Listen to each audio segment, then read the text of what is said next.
কোনো এক রাতে তসনা রহমতুল্লাহি আলাইহি তার সহচরকে নিয়ে প্রচণ্ড ঠান্ডা ও কুয়াশার মধ্যে শাহপুরে যাচ্ছিলেন। পথে হঠাৎ ভয়ঙ্কর বাঘ দেখতে পান।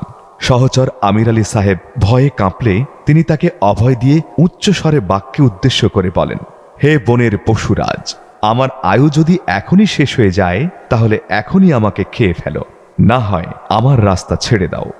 সাথে সাথে বাঘ সামনের 2 পা উঠিয়ে সম্মান জানিয়ে রাস্তা ছেড়ে চলে যায়।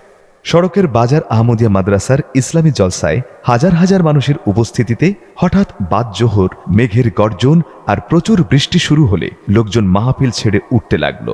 তখন তসনা সাহেব সবাইকে বসতে বলে তিনি স্টেজ থেকে বিশাল সামিয়ানার চতুর্দিকে হেঁটে এসে স্টেজে বসে দোয়া করলেন। সাথে সাথে বৃষ্টি থেমে যায়, কিন্তু মাহফিলের কয়েক হাত দূরে চতুর্পাশে প্রচুর বৃষ্টি হতে দেখা যায়। এ দৃশ্য দেখে উপস্থিত জনতা সেদিন ভীষণ অবাক হন। এছাড়া তার আরও অসংখ্য কেরামতির নজির